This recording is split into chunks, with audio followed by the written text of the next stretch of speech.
Euzu billahi mineşşeytanirracim. Bismillahirrahmanirrahim. Elhamdülillahi rabbil alamin ve salatu vesselam ala rasulina Muhammed ve ala alihi ve ashabihi ecmaîn. Amma ba'd. Selamun aleyküm saygılı cemaat-i muslimin. Allahu Teala mübarek cuma gününde yapacak ibadetlerimizini, dualarımızı en güzel şekilde kabul ve makbul eylesin inşallah. Bugün de yağmur mübarek öyle yağa. Allahu Teala onun bereketini versin inşallah. Yamanlıklardan koruç alasın.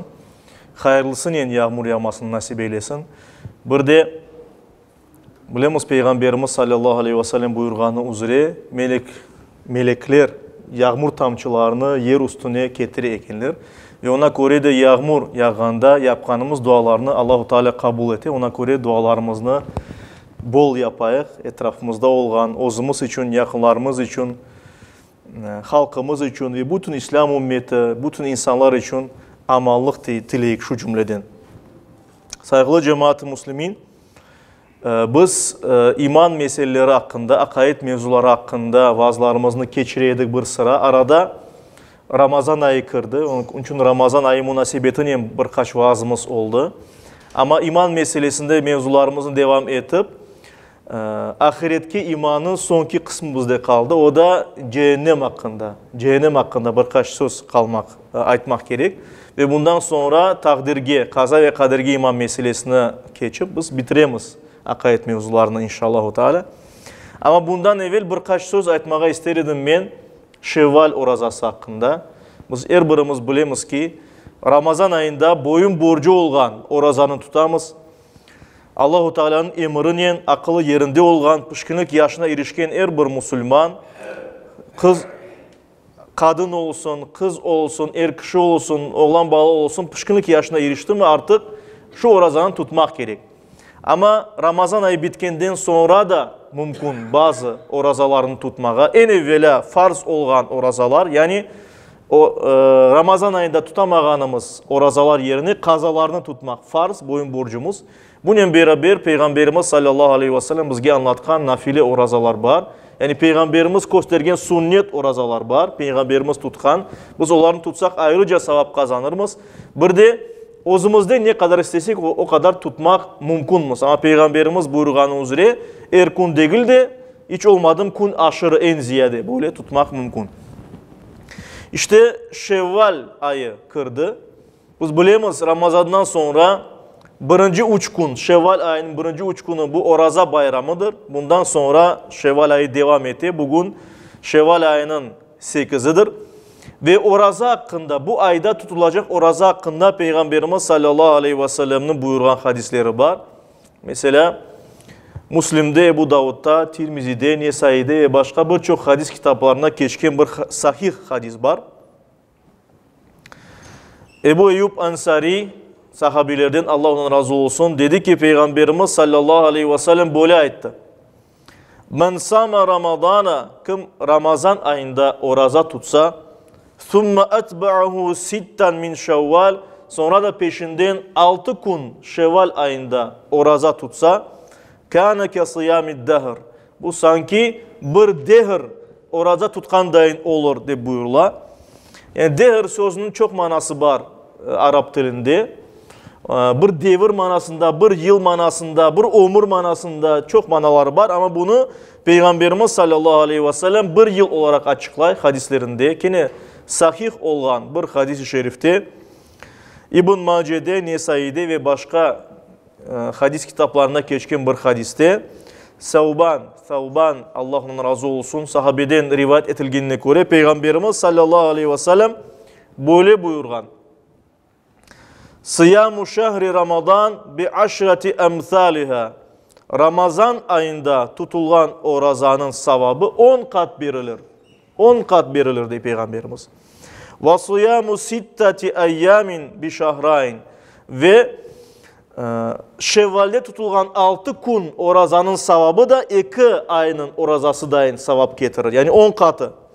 فَذَٰلِكَ كَسِيَامِ السَّنَةِ. Ve bu bir yıl içinde tutulgan oraza dayın savap getirir diye Peygamberimiz sallallahu aleyhi ve sellem.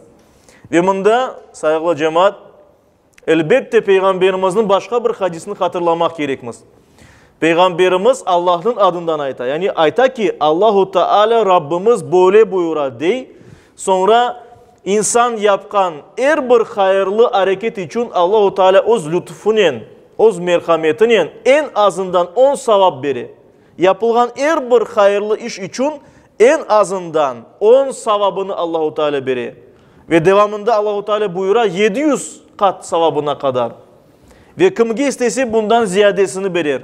Ve oraza meselesinde kenedi Allahu Teala buyura dey Peygamberimiz sallallahu aleyhi ve sellem. Ama oraza başkadır. Oraza ibadeti başka. Bir insan Allah için oraza tutkanı sebebinden Allahu Teala onun sevabını ayrı verecek. Yani 10 katı ya da 700 katı değil, ondan daha da ziyadesini vermesi mümkün saygılı cemaat. Ona göre de eğer biz Ramazan ayında oraza tutsak, ondan sonra Şevval ayında 6 gün koşup oraza tutsak, en azından bunu Allah için yapsak elbette, en azından bir yıl oraza tutkanımızdan sevap kazanırmız ve onun ziyadesi belki de bir ömürlük sevap kazanmak mümkünmüz. Şu aytkan hadislerimizge esasen. Ve ona göre de bu fırsattan da faydalanayık. Merhametli olan Allahu Teala bizlerge çok fırsatlar beri, kapılar aça. Bu dünya imtihanında az kısa ömür içinde çok şey becermek için ve şu cümleden Ramazan ayını orazalık geçirmek, Şevval ayından 6 gün koşmak, belki daha ziyadesini koşmak bizge büyükten büyük sevap kazandırır, bir sebep olur ve Allahu Teala biz oraza tutkan kimseler için açkan cennetin reyyan kapısından kirmege imkan beri bizlerge, fırsat beri. Ona göre bundan kullanayık. Ve saygılı cemaat-i muslimin hem oraza hem başka ibadetlerini en evvela farz ibadetlerini yerine getirmeye her daim tırışayık inşallah. Şevval orazasını mümkün hem ayrı ayrı günlerde tutmağa, yani ara verip hem peş peşe tutmağa mümkündür. Yeter ki Şevval ayı içinde tutulgan olsun bu 6 gün. Onun sevabı elbette ayrıca ziyadesinin bizge gelecek. Bir de ben hatırlatan bizim mezhebimizge göre, Hanefi mezhebine göre eğer biz bir ibadetini yapsak onu bir niyetini yapmak gerekmez. Mesela kaza niyetini oraza tutsak o kaza niyetine geçer. Şevval sünnet orazasını yerine niyet etsek o Şevval orazası niyetine geçer. Birkaç niyetini birleştirip böyle ibadet etmek bu geçerli olmaz. Bir niyet kabul edilir. Bir niyetin yapılgan ibadet kabul edilir inşallah. Şimdi ise saygılı cemaat-i muslimin ben hatırlatam Allahu Teala bizlerini şu dünyada sınay, imtihan dünyası içindemiz biz. Kısa ömrümüz var ama şu kısa ömürde biz çok şeyler yapmak mümkünmüz. Yani yapkanlarımızga göre bizim hayatımız değerlendirilecek, kıymet kesilecek ve biz ya mükafat ya ceza görecekmiz. Ya cennetke barıp ebedi olarak anda güzel hayat yaşap çaslı olacakmız ya da cehennemge varacakmız ve anda ceza çekecekmiz. Ve elbette buyurulganı üzere iman etken her bir kimse ne kadar günahkar olsa da günahları sevaplarından çok olsa da cehennemge varacak, cezasını görgenden son nihayet andan çıkacak ve cennetke ozgarılacak. Ama bir de bir kimse yüreğinde imanı olmasa, Allahu Teala'nı tanımasa ya da Allahu Teala'nın sıfatlarını inkar etse, Allah'ın büyüklüğünü bir tek olganını inkar etse, Allah'a müracaat etmese, böyle bir kimse mümin değildir, iman etken değildir ve böyle kimseler ebedi olarak cehennemde kalacaktır. Cennet ve cehennem hakkında Kur'an-ı Kerim'de ve Peygamberimiz sallallahu aleyhi ve sellem'in hadislerinde çok anlatılar var. Bununla beraber biz aytmak gerekmiz ki Peygamberimizden gayrı bir kimse görmedi. Cennet ve cehennem nasıl olacak? Ona göre de bizge anlatılgan her bir şey bunlar izafidir. Yani bir fikrimiz olsun deyip anlatıla. Yani o mekanlar cennet ve cehennem nasıl olacağını anlatmak için var. Ve elbette biz tam olarak onu tasavvur edip olamamız. Çünkü insanın anında, başında, fikrinde, hatırasında, esinde olgan şeylerge esaslanarak insan bir şeyini tasavvur etmesi mümkün. Bir insan asıl da bir şeyini hiç bir vakit görmegen olsa, ona o söz aytılganda onu tasavvur etip olamaz. Ve biz de cennetini ve cehennemini görmegenimiz için tasavvur etip olamayız tam olarak ne olacağını. Yani bir fikir vardır. Kur'an-ı Kerim'de Peygamberimiz tarafından anlatılgan nasıl cennet ve cehennem olacak, ama bu tasviri, izafidir. Yani biz düşüngenimizden cennet daha da yaxşıdır, biz düşüngenimizden cehennem daha da beterdir, daha da yaramaydır. Bunu böyle bilmek gerekmiz elbet. Ve bunu da kaydetmek gerek saygılı cemaat. Dinimizde böyle bir mesele var. Bir de bir Müslüman aslında cennetke barmak için, yani cehennemden kurtulmak için hareket etmez. Allah rızası için hareket eder. Yani bir Müslüman için en birinci şey Allah'ın razılığına yetmek. Cennetten cehennemge barmak, mükafat almak, cehennemden kurtulmak da bu endi onun sebebi, ondan sonra gelgen şeylerdir. Birinci derecede bir insan Allah-u Teala'nın sevgeni için, Müslüman Allah'ın sevgeni için, Allah'ın razılığına yetmeyi istegeni için gayret eder. İşte saygılı cemaat-i Müslümin, geçken vaazlarımızda bizler cennet hakkında anlattık. Kıskadan cehennem hakkında da birkaç söz aytayıq.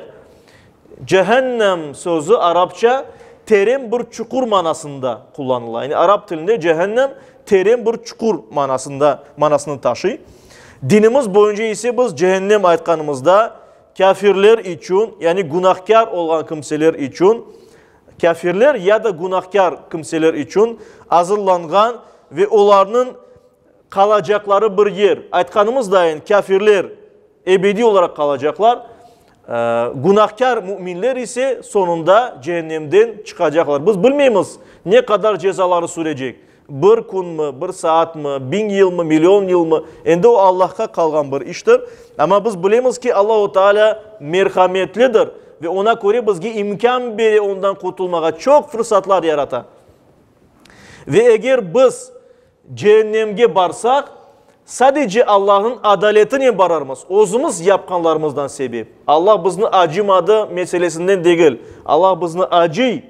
Her böyle imkanlar beri kurtulmağa. Ama biz özümüz gerekmeyi desek, özümüz cehennemge kirmege istesek, Allah-u Teala aytacak, aysa cehennemge kir, ama ne kadar hak etken olsan o kadar ceza göreceksin. Ziyadesi olmayacak. Ne kadar yanlış yapsan o kadar da ceza göreceksin. Ama eğer biz savaplı bir şey yapsak, Allah-u Teala ne kadar kazandınız o kadar vereceğim demeyi. En azından 10 katını beri 700 katına kadar ve daha ziyadesini vermek mümkündür elbet. Ve hatta meşhur bir hadis-i şerifte anlatılganına göre saygılı cemaat, bir insan bir günah yapmağa istese, yaramay bir şey yapmağa istese, niyeti geçse, yaramay bir günah yapmağa, sonra düşünse ki bu günahtır dinimize göre olmay dese ve vazgeçse günahtan, Allah-u Teala öz merhametini ona savap yaza. Çünkü günahtan ozu vazgeçti. İşte ona göre de merhametli olan Allah-u Teala çok bizge imkanlar beri cehennemge barmamaktan. İnsan böyle bilip durup hareket etse cehennemge barmak için o vakit barar. Yoksa Allah-u Teala tövbe kapısını her daim açık tutar. Her bir günahını bağışlay bile Allah'a inanmamak ve Allah'tan gayrısına kulluk etmekten gayrı. İşte saygılı cemaat-i Müslümin, Kur'an'da cehennemin 7 adı geçiyor. 7 adı geçiyor. Birincisi cehennem. Aytkanımız dahin terin bir çukur manasında. Ondan sonra 2 tane ismi var. Ateş manasında nar ve sakar sözleri. Yani ateş, nar, sakar, ateş olarak aytıla cehennemge. Bundan sonra cehim ve hutama şeklinde geçkin 2 ad var. O da kızgın ateş, yani pek böyle yangan ateş manasında. Sa'ir sözü var. O da kuturgan ateş manasında geli. Ve leda sözü var. O da dumansız alev manasına geli. Neticede bütün bu adlarda biz baksak göremiz ki cehennemin manası onun, yani yarama insanların düşeceği yerini ifade edip ateş içinde yanğan bir çukur olarak manası ortaya çıkar. Ama bununla beraber alimlerimiz ayta ki sadece ateş değil, başka türlü cezalar da olması mümkün. Mesela şiddetli soğuk nende insanlara, böyle kafirlerge azap verilmek mümkündür. İşte cehennem nasıl tasvir etili? Nasıl tasvir etili, yani nasıl anlatıla? Kıskadan ayetlerge ve hadislerge esaslanarak ayetsak. Mesela cehennem ateşinin sesi ta uzaklardan işitili. O kadar böyle yana. Ateşin sesi uzaklardan işitili. Ve ona yakınlaşkanda andan o ateşten büyük kıvılcımlar uçup böyle uçkunlar çıkıp saça etrafka. Ve anlatılganına göre ateş cehennem günahkarlarını, kafirlerini her taraftan saracak. Yani her yerden ateş olacak. Yatakları bile, yatkan yerleri bile ateşten olacak. Cehennemde hem insanlar, hem cinler, hem taşlar bile yanacak. İnsanların yangan yerleri kene de osecek, terileri osecek ve kene yanacak ve bu devamlı olacak bir şeydir.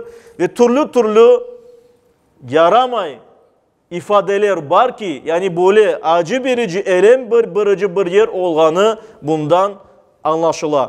Ve cehennemde bütün bu azaplarını bergen kimseler, melekler olganı anlatılır. Yani melekler Allah-u Teala'nın emrinde olan varlıklardır evet. Ve onlar hem cennette hizmet edecekler hem cehennemde azap verecekler. Çünkü onlar Allah-u Teala'nın emrinden asıl da çıkmazlar.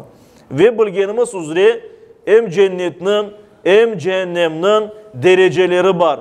Ve insan şu dünyada yapkanlarına göre ya aşağı derecede ya da yukarı derecede olması mümkün.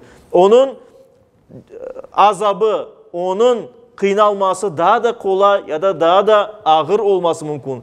Cennette onun mükafatı daha da büyük ya da daha da az olması mümkün. İşte bu münasebetle Yüce Rabbimizge yalvarıp deyimiz ki Allah-u Teala bizni cehennem ateşinden korçalasın, cennetlik olmağa nasip eylesin. Birer Müslüman olarak Allah için hareket etmeyi, Allah razılığını kazanmak için hareket etken Müslümanlardan her birimizge Yüce Rabbimiz nasip eylesin. Amin.